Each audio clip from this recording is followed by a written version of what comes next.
All right, we should be live. I should have the audio going. Waiting for Steven or someone to let us know that the sound is good. But we have a fair number of people watching already, so that's really exciting. I'm always happy about that. It's just everybody in this stream. Yeah. It's just us. That's it. Sound is good. Thank you.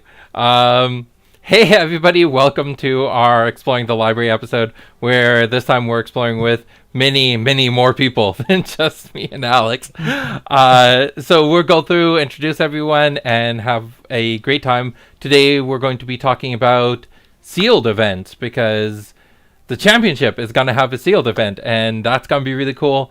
I don't know. I'm excited. I'm nervous. Let's just jump into this. So with us, we got Will, Jan, and Shahan.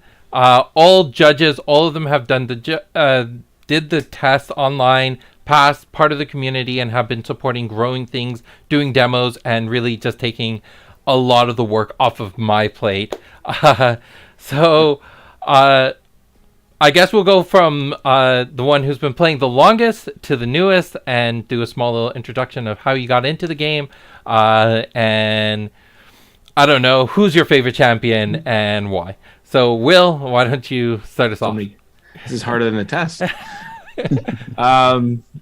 So I started, I guess it was beta, 2018 EGLX. Was a gaming conference in Toronto, and Sid was at a booth, and no one was at his booth, so I went over and I saw there was a bunch of cards on the table, and I was like, oh, this is interesting, and sat down, and he introduced me to Genesis at that point. Happy to say that I beat him on my first run. Probably a little bit of luck, let's be honest. And then I grabbed some product, I took it back, and I was all excited to, tackle this Genesis card game and get connected with the community. And then the next time I saw or did anything with Genesis was a year later at EGLX again. Yep. Just life. But then I got really connected, and I found Black Knight Games. I was a community member there for a bit. And then Heads or Tails in Brantford is where I'm currently. I've gone up to Brampton to Dragon World. And yeah, I've really enjoyed being part of the game, and now being a judge and being part of Future League. What are the other questions? All right. Oh, favorite champion. Yeah. That could give away what happens when I'm bringing to the championship. I was literally thinking the same thing.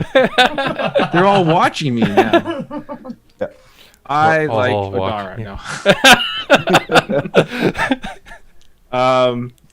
I'm definitely Chaos Deimos for now, until we see what happens with Origins. Nice. So, All right, and then I think next would be Shahan. Oh, okay. I guess, yeah. Hi, I'm Shahan. I started playing, I feel it was, I think it might have been October, maybe 2018. It might be 2019. I'm not entirely sure. Pandemic has ruined all timekeeping. yes. But Sid himself came to my local game store. I mean, the week before, I saw an advert for Genesis. It seemed kind of cool. I had a free day, so I came down. And yeah, the Sid ran a just like an intro day. So yeah, played with the Raha versus Malik kind of starter decks that they had at the time. Loved the kind of like tactical play, and got utterly trounced by Death's Companion.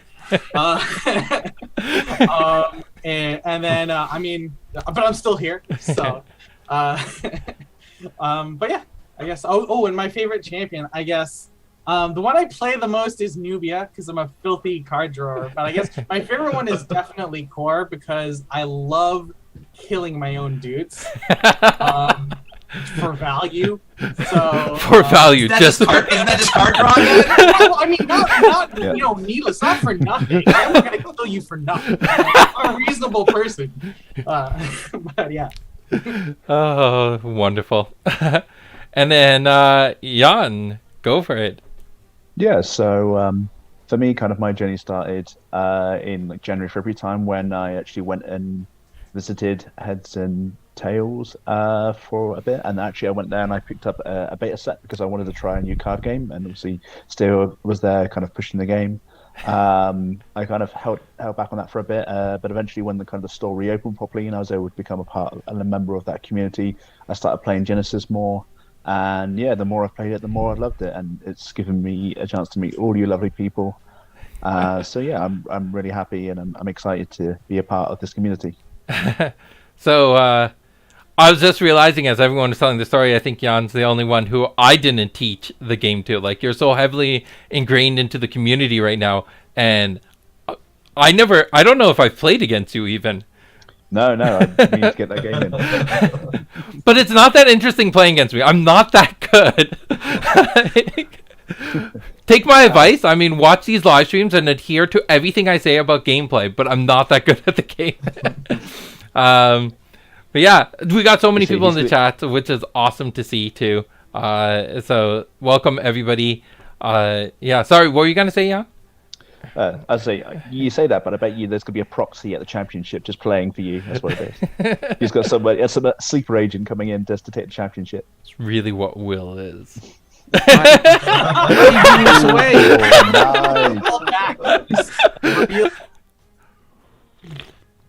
Nice. So let's dig into today's topic. So we are talking about the sealed format in Genesis, and this is because at the championship, when we do the top 8 cut and we have the people who are in the top who are fighting to get first place, everyone else will have an opportunity to jump into a sealed event. And how do you describe this? Get a second chance at trying to be the best in a different format, right? It's interesting. I talked about it in my vlog earlier. I love sealed for Genesis specifically. Like, I've tried sealed for other games. I don't like it as much. I really like it for Genesis. Everyone's done a sealed, right? Except for Shahan. Have you done sealed yet? No, I have done draft, but I've never done sealed. Okay. So for those who have done sealed, what was your opinion on it? Before we push too far, Sid, Okay. I don't want us to get too far in the comments. Let's do a quick round on the comments. So we had a few people on, I think, Twitch, which was just Masamune, who just said hello. I don't know if you guys can see me in the chat. Yes, we do see you if you're on Twitch. We see all the chats. Yeah. Steve says, we're not watching you, Will, honestly. And then Darren immediately responded with, we're watching you, Will. Jeffrey, I'm glad to see the faces of the people who palms I plan to grease on Saturday to judge in my favor. Which Steve then said, give them all your money, it won't change a call in their favors. And I said, whoa. Depends on how much money we're talking. And then Steve said, Alex, Stone Protector cannot teleport to Starbucks. I don't care the ruling. Who's talking about money? I'm talking about grease. Jeffrey. And then Darren said, Facebook is winning the most viewers. So apparently there's a viewing war, and Facebook is winning. Yeah, we most of our viewers are coming in from Facebook. Over 50% of them. Yeah, it's good. Even though I constantly push out the YouTube link, like that's the one that I'm like, all right, Discord channels. Here's the YouTube link for watching, but everyone still comes to Facebook. So I mean, that's cool. That's cool. All right, back to the main topic. All right. First and foremost, does someone want to define what sealed is? Like, I'm not really great at describing that. So sealed is a sealed event is essentially where you are given 6 boosters. At the moment, normally they are just J2 boosters. You then, from those 6 boosters, you construct a 50 card deck, making sure using the normal rules for deck building as required. And then depending on where you are, sometimes if you don't quite get to the right amount of chi, then or you have too much chi and you don't have enough cards, then normally the local gaming store will give you maybe Gelaris water or something to kind of put it together, just so then you've got your 50 card deck. So it's actually 35 card deck. Is it? Yes. 35, yeah. 35. Ooh. You've been cheating this whole time. No wonder you won last time. Steve-O gives you 6 packs. So. Yeah, 6 packs. It's 6 packs. 35 card deck. Is it 35? 6 packs, yeah, 35, and then 175 chi. That's interesting. I think getting to 50 cards would be a bit intense and will definitely be a stretch. Yeah. You're probably being forced to play with like literally every single card in your pool. For those Yeah, colors. no. I think the more you said about it, I think it is 35 gold. Yeah. No worries. All right. So, what was your experience doing the sealed? It was good fun. I think for me, it was interesting because with the way that the deck distribution is done, you actually get quite a lot of. It's pretty spaced out the amount of cards you get per color. So for me, it felt like you had quite a good chance of creating multiple decks that still felt quite viable and still felt quite playable. I think J2 is an amazing set in regards to to sealed, and I think the only thing that will definitely make it better is when we get origins and we get the other missing combinations of colors, and I think that will really like make sealed so much nicer to build. Nice. Sounds like someone who hasn't done a beta sealed before. Distribution of colors. What is that? I loved when I got the cards from beta. Like I got the packs and I started opening them. I was like, so apparently, if you don't explicitly tell the manufacturer that you want the cards randomized in the packs, they won't do that. I was like, I thought that was the most absurd thing. I just thought it was assumed, right? Oh well. All right. Will, how was your experience doing a sealed? Yeah, I mean, it's interesting because, especially with J2, the double rares and sometimes the luck of getting that pack where the rares actually line up can really make a sealed deck sort of sing a little bit better, right? So there are a number of combinations that sort of come up time and time again. So I'm sure we'll talk about strategies and stuff, but if you are lucky enough to get a sealed pack that has, like the bolt shot angel combo or the bolt shot Alim combo, and it's like you crack that open, it's like, well, the decision's already made for you. So it's actually not that hard. I thought you were going to say, if you happen to crack that pack with all the cards that are foil, drop out of the event for an overlay. Send it my way. I will give you a Sell check. it to Steve-O, because I'm sure Steve-O will be straight in there like a hawk. No, me first. So Shahan, not having done the sealed yet, what are your have you done sealed for other games? I guess I have done sealed in Magic, and I guess I did do a Pokemon pre-release once, and I guess I should couch that. I guess I've been thinking of sealed as like in a formal setting. I have done some ill-advised, perhaps, but Rays sealed with my roommates when I bought my box of Rays. Because I was told by Alex that wouldn't be a good time, but I mean, we played Genesis, so that was a good time. But, Nice. I think I said you could do it, you just can't play Vellum. I think that's actually what I said. Isn't that generally the rule unless you get bolt shot? Oh, no. In J2, you can play Vellum. In Rays, you could not play Vellum. You can play Bellum as long as it's with Thymos. Yeah, True. that's true. Or Axel. So, Sean, for this, I don't know how to ask this. It's weird because you haven't done it yet, right? So, what is your perspective on sealed versus draft? Is it more? What's the big difference between the two? I mean, so for draft, the difference is always going to be if you can read signals. Mm-hmm. Because while awesome rares and ones that line up is amazing, the meat and potatoes, so to speak, of your deck is always going to be the commons and the uncommons. So if you can figure out, what faction is open and what's getting passed to you, that's always going to pump up your deck a bit. As opposed to sealed, where it's a little bit more, I guess, a little bit of luck, but then I guess it's going to be more of a core of being able to make the most out of what you've given is going to be the key skill, as opposed to draft, where perhaps you can tilt things in a certain direction if you like it, or just move into something that's going to be really great. Sealed, I think card analysis is going to be a lot more important for building a cohesive deck. Yeah.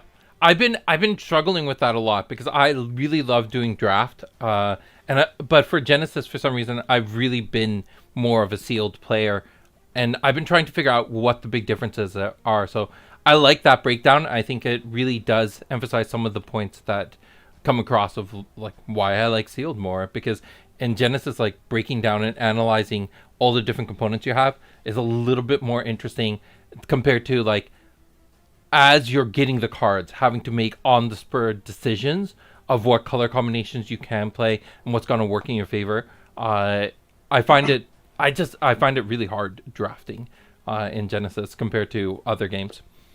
All right, so in the chat, Steve-O does say, it confirms that they do 50 cards at their event. Yeah, so at the championship, we will be doing the 35 at 175 points. That's the way I recommend doing it, so that you have an opportunity of making some really solid deck with those. And then Adam mentions that the only time he did sealed was at the J2 release. Yeah, I think it's been a while for a lot of people having done the sealed, so it's gonna be exciting doing drafts at the championship. So those are gonna be really fun. All right, so I got one question I want to throw out there to the four of you, and then I know Shahan, you came with some questions, so we can jump into those afterwards. But my question is, how much do you think a swing there is for the person who opens up a pack with an epic compared to a player who doesn't? I think it's all dependent on how good it is. Yeah, what is the epic? Yeah. I mean, most of the rares in J2 are quite like there aren't many that are really low scale that would be useless in a sealed, right? True, but I mean, I'm trying to think of a situation like if someone had an epic bolt shot and then another pack has a bolt shot, right? They have two bolt shots that way, right? Mm-hmm. That can be a huge advantage to double up on a card like that. Yeah. Versus if someone has two purifying waves now in their pool, right? The first purifying wave is great. The second one is if you're playing the second purifying wave in your sealed game, you're probably still losing that game, unless it's like you're at like the final moments. You're it's the last ditch effort. It's just a different way of. Yeah, I'm with Alex. I think it depends on what the epic is. Yeah. Yeah, because it could potentially fall into a pool of cards that you're potentially not going to use. So, like, depending on what you pulled, so it might just be really, really good. But then you don't have the rest of the cards to support a deck with it in. So I think it's, as you said, as Will said, it's really helpful if it's a piece that you're already building with. But if it's not, then it's still a nice thing to have as a player. Yeah, I'm absolutely with you. The meat and potatoes of a sealed deck is always going to be the commons and uncommons, and with 2 rares per pack, like that is significant. You can expect every player to be, I think, playing at least a couple of rares in their color. But yeah, rares are nice to have, but they're not what's it called as like someone could just not draw it. It's just in the bottom half of their deck and then never see it. So having a good game plan with your core stuff. And I guess to counter Will's point, I actually think that if you had 2 like cards like Purifying Wave, there is a little bit of now you can actually have that as part of your game plan. I think if you have 1, it's kind of like more of the like oh crap button to hit if things are going badly. But if you have 2, so you're like more reasonably sure you're going to draw 1 every game, you could almost start like setting up the early game where you try to lure your opponent into overcommitting resources to the board and then try and, just like wipe the board and end up with an aura and potentially also cards and library advantage that you can then just start dumping things out. Fair enough. Yeah, because it's one of the things I've been thinking about for the sealed is, like I saw someone who in a sealed, it was at Dragon World, and 1 pack they got a foil giant scorpion as part of their sealed, and in another pack they got an epic something within their colors, and I was like, well, now they just got 2 extra rares as part of their pool. Like, that's pretty intense. And I know luck does play a chance in your pack pulls, but at the same time, it's like, how much of an advantage of that is that going to be enough to like swing the player towards victory just because they got that epic, right? I do think it's safe to say that with the 2 rares per pack, while getting the extra epic is nice, like proportional wise, it's done less than if you were doing beta, where like getting an epic, it's like instead of 6 rares, you're at 7. Whereas here, everyone's starting with 12 rares. Yeah. So then going from 12 to 13, like it's great. I'm not going to discount it, but it's not as significant a change as going from 6 to 7 in terms of finding something that will make your deck. Yeah, and they all have to line up, as Ian said, they all have to line up in the colors that you're going to end up being in, right? So, so maybe having multiple tribal rares or whatever is actually just tells you, okay, well, I'm just going to go that direction. Yeah.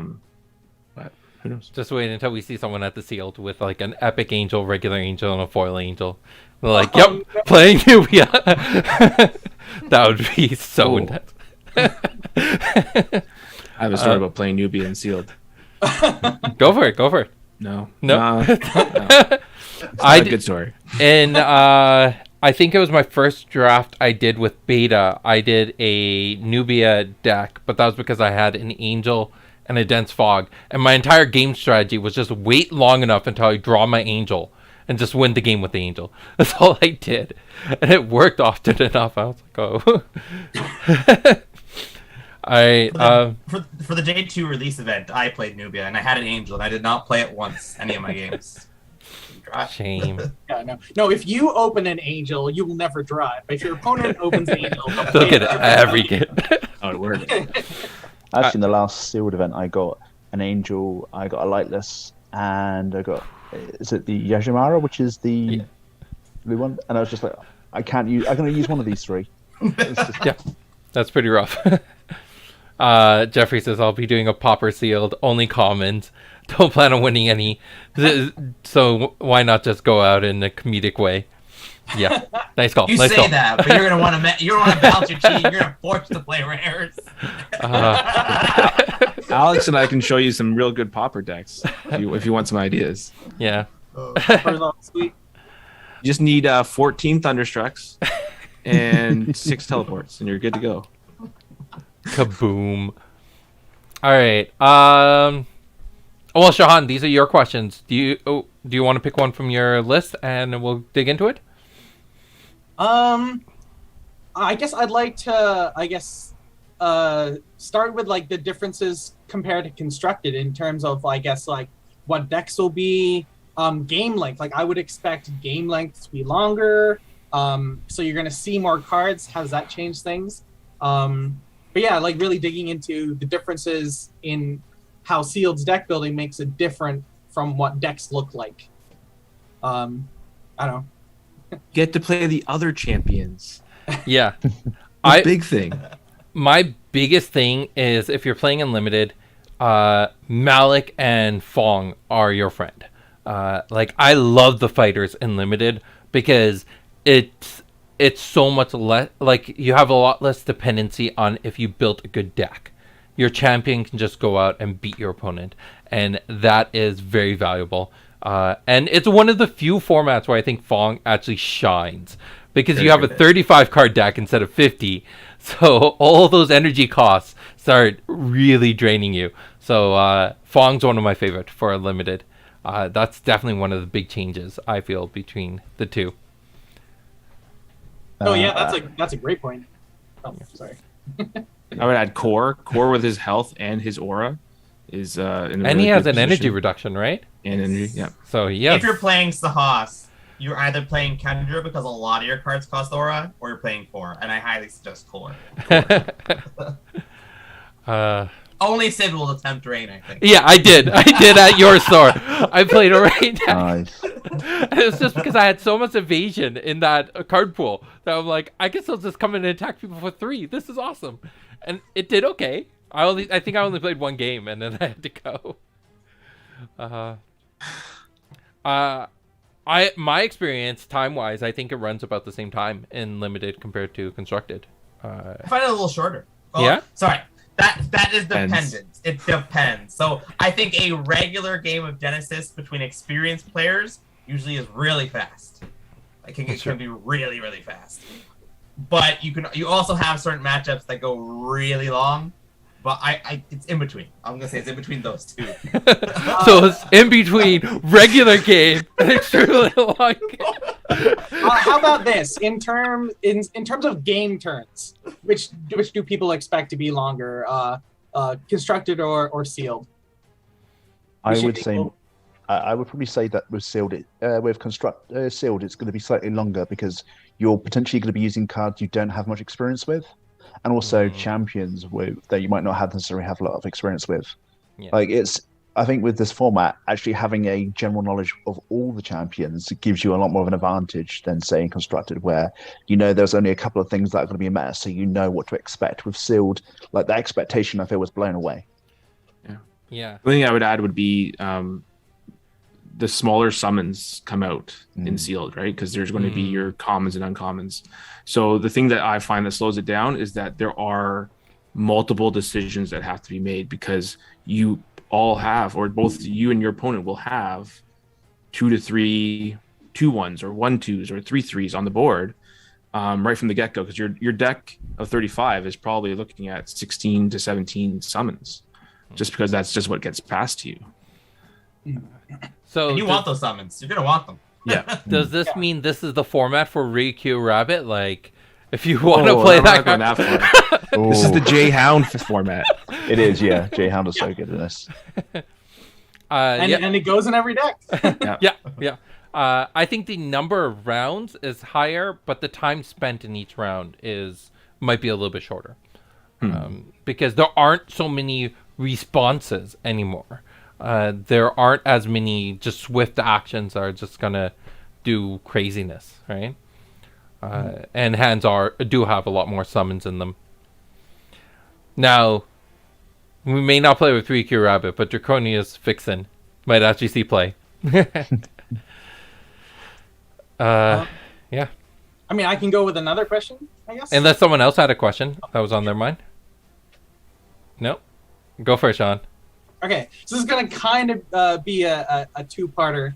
So, the first part is, do people think this is a true statement, which is that constructed, because you have access to every card, decks end up focusing a little bit more in certain cheese, so playing more of the extremely low ones, and then maybe having a more spread out top end, but you can play more of those powerful 5, 6, 7, 8s, because you have the ability to really focus on the 3s.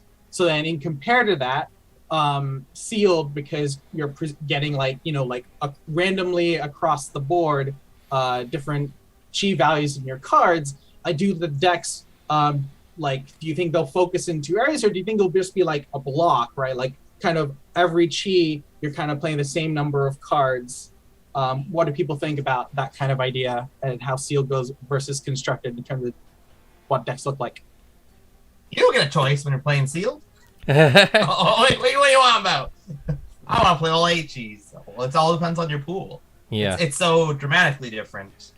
Well, we have some pictures of some case studies to look at if we want to pull them up. I guess we can pull them up now. Give me a few seconds to get that ready. Because I realized I did have a way to show that, but then the rest of you, you 4, wouldn't be able to see what I'm seeing. So I'm I got to find a way to share my screen or something like that. Yeah. Do either of you two have any different opinion? So as far as controlling your chi when building a sealed deck. I mean, from my experience, a lot of my sealed decks, either draft or in the 6-pack sealed, depending on where the best sort of section of my cards is, I've gone a lot of times and had less than 175 chi just because, this section of cards is so good that I'm just gonna pile in everything else, and I'll be under. Like I'll be, under 3, 4, 5, maybe even 6 points at 35 cards. So can you see the deck list that I have? Yes. Yep. Okay, perfect. And now everyone else can, except for the chat does cover up some of it. There's a giant don't forget to like and share and subscribe on the Yep. bottom. Yeah. Hey, I forget Is to that tell always there? people. No, I just added it for the stream because I forget to tell people to do that. So now the stream is going to do that for us. I got the chat out of the way, but I will see that. The Great White North does ask, how many players minimum do you need to draft and still have meaningful games? I've done it with as low as 4, but I feel 6 is the right number. Yeah, I feel Yeah, I agree. 6 is the same. Yeah. 6 as the minimum, or 6 as what you should aim for? 6 is the what minimum. you should aim for. Minimum. Oh, that's minimum. Okay. Yeah, I think 8 is the top end, I would say. But I haven't done... Like, we did one draft, which was 10 people, because we don't want to split it into 2 pods of 5. That's just weird. So we did 10 people as a group, but I think 8's a reasonable one to do. Yeah, Yeah. well, when you got people like Will who have like 4 or 5 stacks of cards waiting, it's nice to not keep more people waiting than they need to. So, Ooh, Wow. shots fired. Shots fired. All right. Decision matters. Before we dig too deep into this, I'd just like to highlight what Will just said, because I think that's huge, where he mentioned that the correct thing to do when you're building a seal deck is maybe not to max out on chi. Like Yeah. playing the best cards and being under 175 is like the correct thing to do in terms of deck building, because I think that's huge. I think that's a huge Yeah. distinction between constructed and sealed, and really important for players to keep in mind when they're building their deck. Like, don't feel that you have to, like, if you like a card better, you think it's going to fit your game plan better, don't feel you have to put in a 5 chi because you're 2 under. Yeah. Yeah, especially where some of the better cards are quite expensive. So like landslides. Normally, if you want to build a deck around that, like you've got the ability to then counterbalance that with either like cheaper energy cards but in sealed you don't have that as a thing. So maybe instead of like going out, you might want to have it as maybe an area control card instead of like what its intended use is. But I'm surprised that you guys have played with 50 card decks. Yeah. And you're Yep. able to do it. So these are 35 card decks. They're from the same pool. But if you look at both sides, there's some jank in here. And that's Yep. only a 35 card pool. I got a Holy Imbue that's just doing nothing. But I need the 3 chi slot. Like the Jalarian Myths, I would not put in here unless I needed to. But it's there. Like even like Arcane Shield's not really a good sealed card. No. Because you can't control your When opponent you having have AoE. Like if we look through this whole pile, I've got 1 Forked Lightning. That's my only AoE. Oh, I got Sandstorm. 2 Yeah. cards on the bottom side, 2 Landslide Landslide on on the the top side. Yeah. Like Can we just take a moment to appreciate no Tsunami and Uncommon in the set? Just hand on my heart. Just feels so great. Yeah. Now the only counter to that, Alex, is that everybody's in the same position. So it's Fair. everybody's having to try to fill that 50 card void. So it's Mhm. everybody's janky, almost as janky as each other. Yeah. Mhm. The way I look at it is the average pack is going to have 14 cards that are in there that you can play with, right? Because one of them is your starter card. So no matter which champion you're playing, you only get to play 50% of the pool that comes your way. So that's 7 cards out of the in each boost pack. So 7 times 6 gives you 36, 42. So bringing down to a 35 card deck seems reasonable.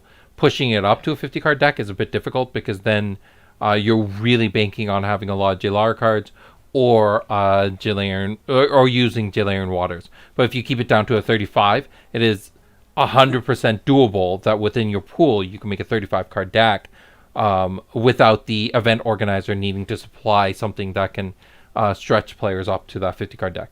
But again, part of the reason why these rules aren't 100% formalized and put on the website as like this is the only way you can play sealed is because I don't think that we're done defining how sealed or how booster draft should be played as a community, and I want communities to experiment and try different things.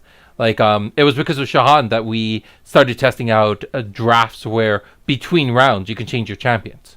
If that was formalized as like a final rule on the website, then people wouldn't try that. But because we didn't finish it, like put it up there, it allowed for communities to experiment. And maybe the 50 card experiment is better.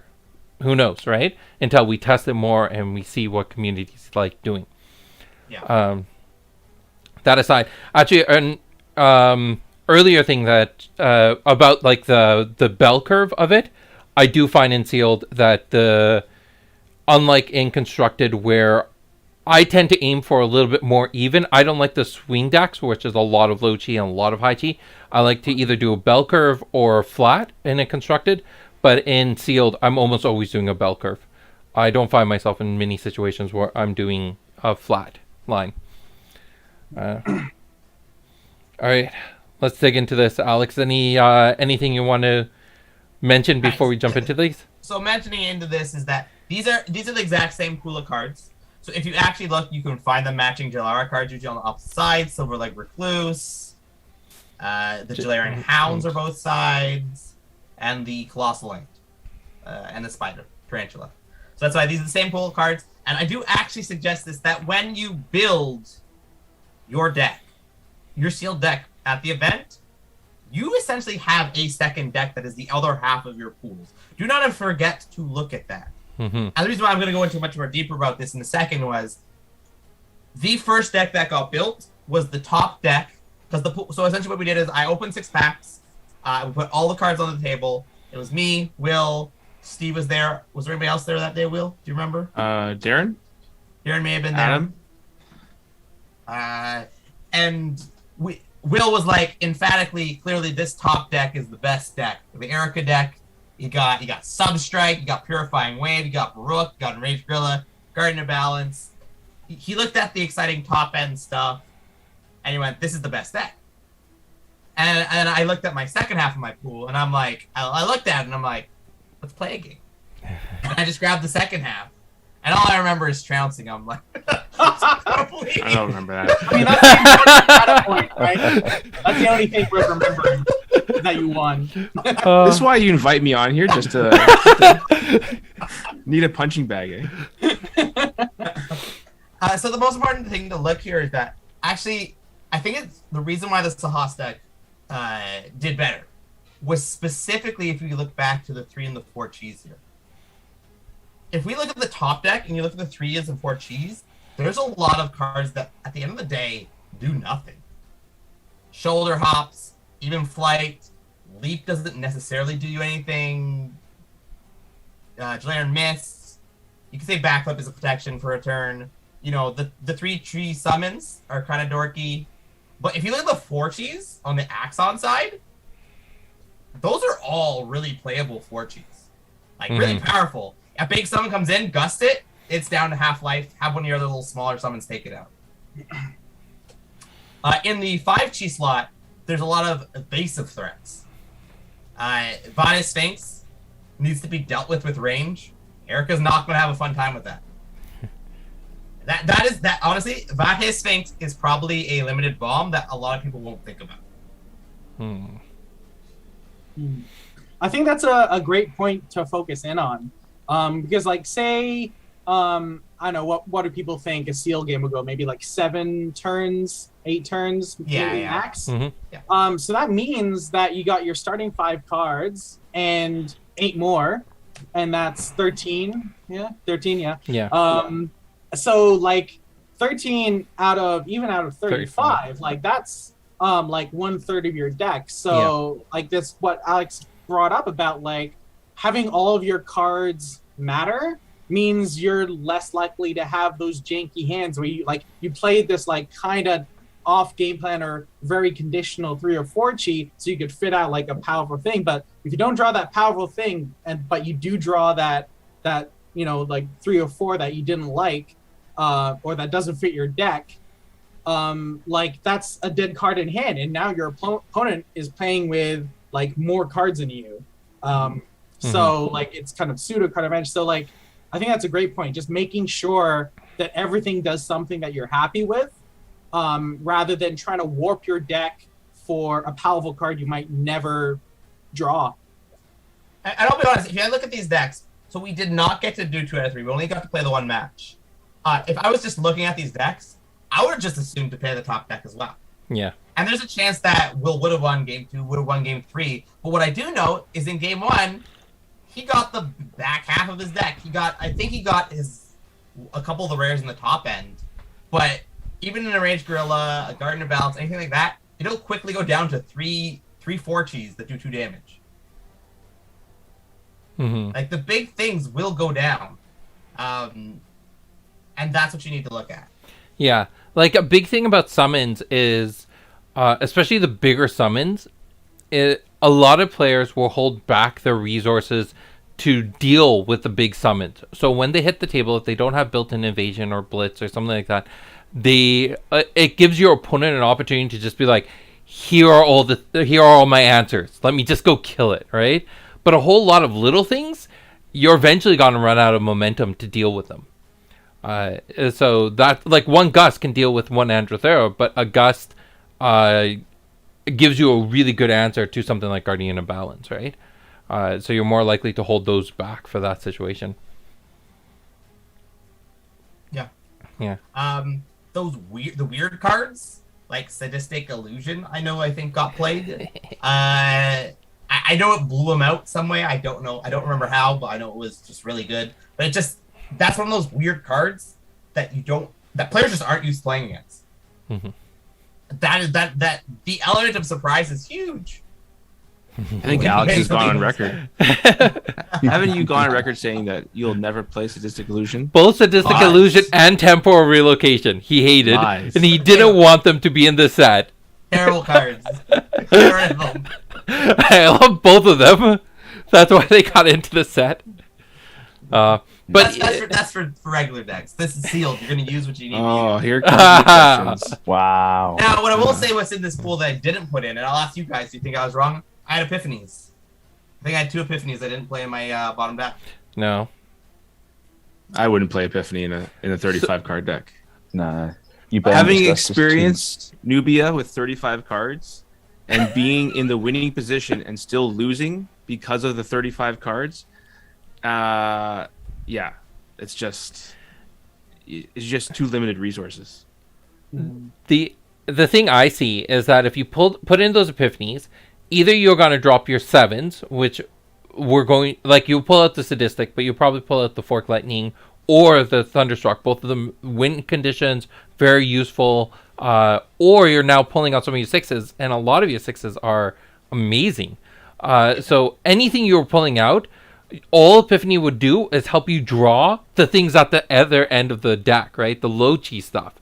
So the Epiphany will get you more, of your Androtheras or your Flame Jets. Like, how useful is that in a limited pool? Yeah. I think another important thing here that I think what we've been talking about touches on is like knowing the game you're playing.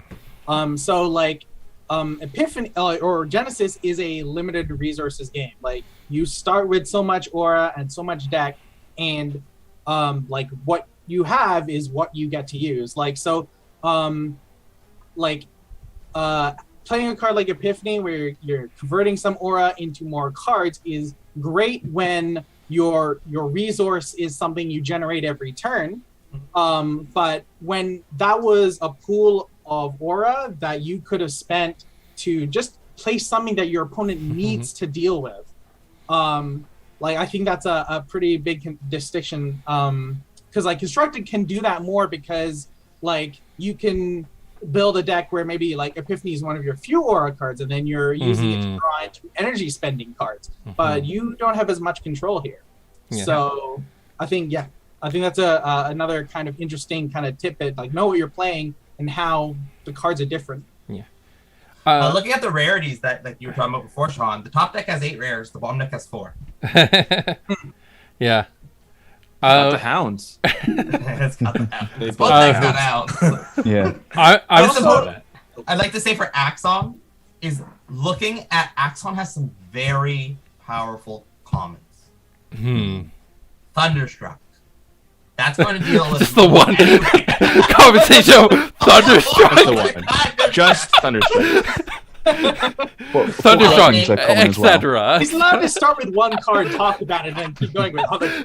No, conversation's over. Thunderstruck. You got Thunderstruck. You gotta play Axon, guys. That's it.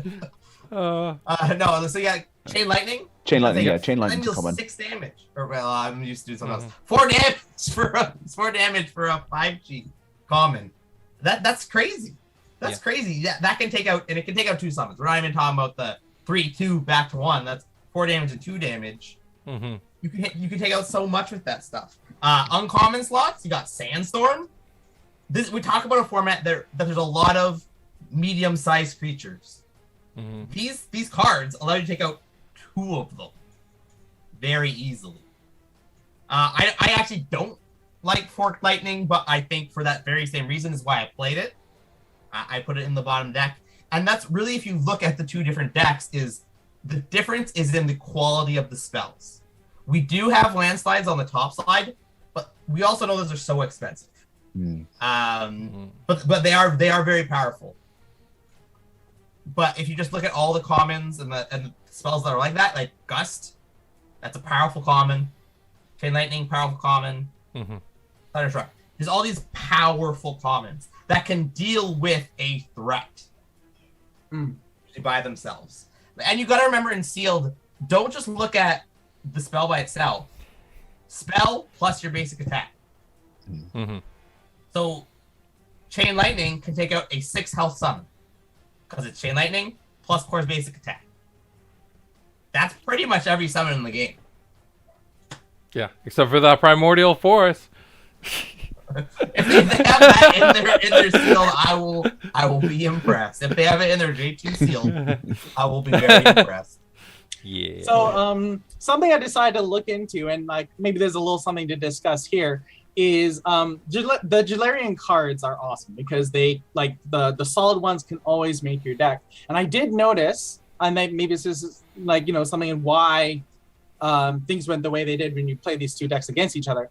But Jalarian Mist and Power Punch are the only 2 J cards that are played in one deck, I believe, and not the other. Like they're both played in the I guess red yellow versus the blue black deck. So just kind of is like, is there something? There's actually an obvious reason here. It's if you look at the very far right corner, there's 2 H's in the top right. Yeah. So you needed to balance it out with more of the lower end. Where if you look at the bottom deck, it's a lot more 6Gs. Yeah. Yeah. Saying that, I feel that Jalarian Mist is a really underutilized card, especially in this format, because there isn't that much flying. So because of that, it becomes even more important, and it's just really, really useful to just stop all that damage in one turn and to keep your champion alive to hopefully get you the win. So, so like, how do you? I'm just kind of interested. How do you see yourself using that one? Because like obviously, if someone's like activating a summon, it gets to move twice. So before you get a chance as the person on the other side with the Jalarian Mist and Tan. So do you see yourself using it more proactively to kind of block, like on a key turn to kind of block things? Or have you found situations where maybe they've moved something else and then you kind of figure it out, oh, I think they're trying to go for something here, and then just play it at the end of like somebody else's turn? I think it could be used for both. I think I remember using it defensively, as you said, when it came to stopping my champion from being attacked. And I actually used it offensively when I think Steve-O played Idris, and actually using the Jalarian Mist, I was able to block him in and block her into block Idris into a corner that then with a teleport allowed me to get around the side and actually do the damage. So I think it could be used for both in this situation. Yeah. There was a gameplay video I saw where someone used Jalarian Mist really, really well to like knock out their opponent's strategy for the entire turn. And I was like, it's so good. But it's those random moments where you use it and all of a sudden it's just like it shuts down something your opponent was planning for. You didn't realize they were planning for it. So, I was curious about why you ran Yamaraja in the core deck. That's a great question. At the end of the day, I don't think I had more 6s, more 7s to take up that slot. You had to play it. You're going to need to play it sometime. Like it's that or Epiphany, and there are uses for Yamaraja. Like that can still kill a summon. You just gotta. It has to be right. I'm just doing a quick scan of the deck because I have the physical cards here.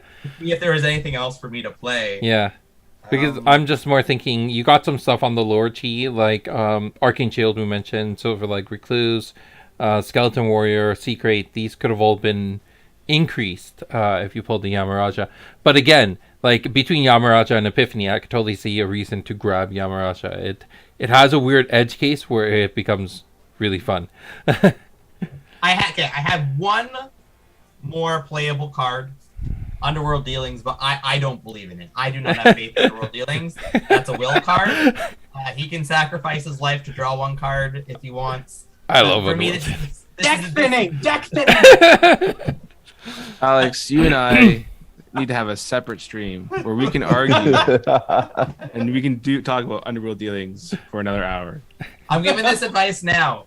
Do not play this card. Do not play this card in your sealed pool. For the J2 release, there was someone who's like, I'm gonna put this in my deck, and I'm like, don't do it. And they're like, why? I'm like, do it. And then you tell me why afterwards. And as soon as their first match went, they're like, yeah, I'm not playing this card anymore. Yep. There are some cards that aren't that great. All right. I think we're coming pretty close to the end of the stream. I know, Sean, you still have some questions you didn't get answered. Is there one that you want to pick as kind of like a last question to wrap things up with, or? I feel like something we touched on earlier that we could talk a little bit more about is champions, because we mentioned how like there are champions which can see more play in sealed, and I guess we can focus more on that, or if people want to comment on the other side, like what are champions do you think players should avoid unless they have a really good reason to? And we'll comment about Nubia and 35 card decks. Rain and Odara. I agree with the Odara. All right, yeah. I don't know. I don't know about the Rain one, but I do agree. The three damage basic attack. Yeah. Is the pro for Rain, but I just don't. I feel like not enough people have played Rain in the proper way. Yeah. Rain. Like like Alex and I have mentioned a few times about how like we are the only people who play long, and I'm sure there are other people out there who play long, but Carl plays long as well, doesn't he? Yeah, but does Carl exist as a person? Wow.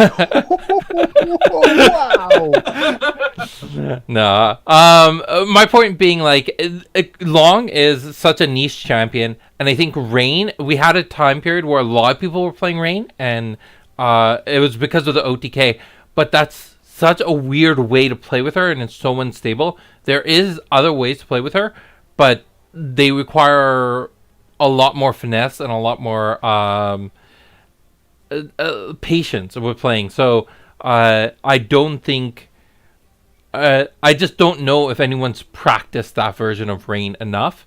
And I used to be good with it, but not good enough to take down Idris. And that's the biggest pain that that Rain has, is that does well against most champions, but Idris can just keep on fireballing her. So and Idris is so strong in sealed. Right? Just set. Idris, what's in her hand. Idris is valuable in any format.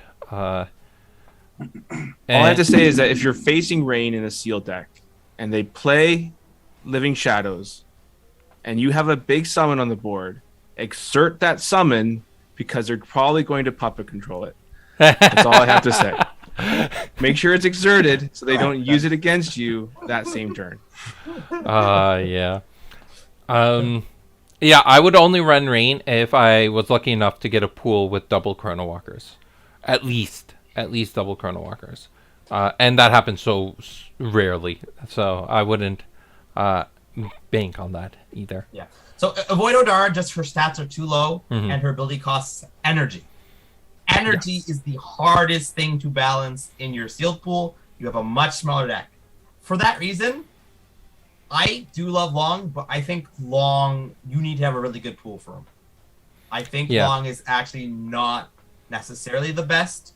Normally, I would advocate him for an easy reason, but if you start curing too much, you will lose. And it's as simple as that. Yeah. Which is But if you normally were- I suggest to cure as much as possible in a regular game. But if you were to use energy, Yeah. you could argue that cure could be the best use of that energy. Yeah. Like I said, if you have the right pool, like if you have no energy, then go for Long and Yeah. just cure all day. Yeah. I'm trying to see, is there any other difficult champions? I think you can play any Vadhis champion. They're all playable. Nubia is the biggest risk one out of the Vadhis champions, but still reasonable because the big reason to pick Nubia is if you have a really amazing card pool and you just want to make sure that you're consistent with your card pool. But if your card pool isn't your strength, then Raha or Kun work just as well, right? So I'm pro Nubia if you don't have a lot of energy costs. Is another reason. Okay, to do it. yeah.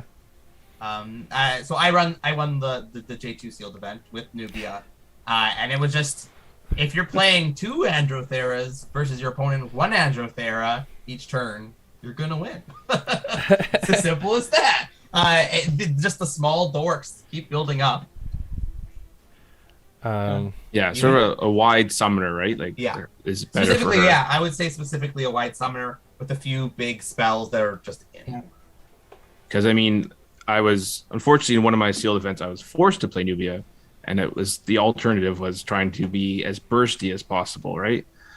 So getting in, trying to do quick damage, and trying to gain a lot of health, so that had a lot of like longevity, but longevity means nothing in the sealed deck because I had maybe 28, 29 health, but at the end of the day, when I keep drawing 2 cards and I can't get enough cards to actually kill my opponent, they just automatically win. I will say that Long, like everyone, people loving Long's cure ability for sealed, kind of aligns with. I really love 4 health on summons because probably a 3 health summon players are gonna have to maybe interact with twice, but they might be able to get rid of it with a single activation, whether it's a card or an ability. I feel like 4 health is like they're gonna have whether it's 2 abilities on things on the board or a card or an ability, they're gonna have to interact with my summon twice in some way to get rid of it. And that's those are finite. So that's in terms of action economy, you're gonna come ahead a little bit in that turn. That's why the Tarantula is so good, right? Oh my god, I think that might be my favorite Galarian common. Urticated. Or even the Ant has 4 health, and it has that tossing effect. Yeah. Another one for Bellum is actually I like the Cattail Tiger in sealed. It's a 3/4. It's 4 chi. It fits in so easily. The Ozna champions, the Vadhis champions are pretty solid. I still find Kendra a little bit iffy in sealed. Yep.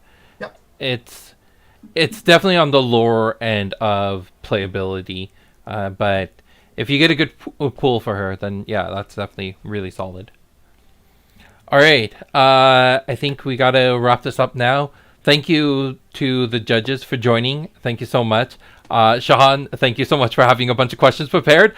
That definitely made it a little less awkward of me just trying to think of things to say. So I appreciate that a lot.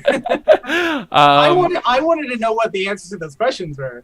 Yeah, So, yeah. You know, watch out, everyone. Yeah, I'm That's better. great. All right, so we do have a special announcement. I don't have a special way of announcing it, but this was more just a teaser of just dropping this information in so you're aware of it for the future. But something that's really cool, it's actually a big company shift, but we're really excited about it on our end. We are planning to do a Kickstarter for Genesis in the near future, very near future. So I will be releasing more details about that as they come to light once we got solidification on what our dates are looking like, who our partners are going to look like, and everything around that. But our goal is to have Origins release initially as a Kickstarter, and then it will do its regular retail release. But again, more details to come soon. I would love to get your feedback and opinions about this. So everyone who's watching, leave a comment, message me, any information you have, any thoughts or opinions about that. I'd love to have it. And again, thank you to all the judges for coming out to the live stream. And thank you to everyone who is watching and supporting us on a weekly basis. Thank you so much. All right. Bye. Thank you guys. Bye. Bye.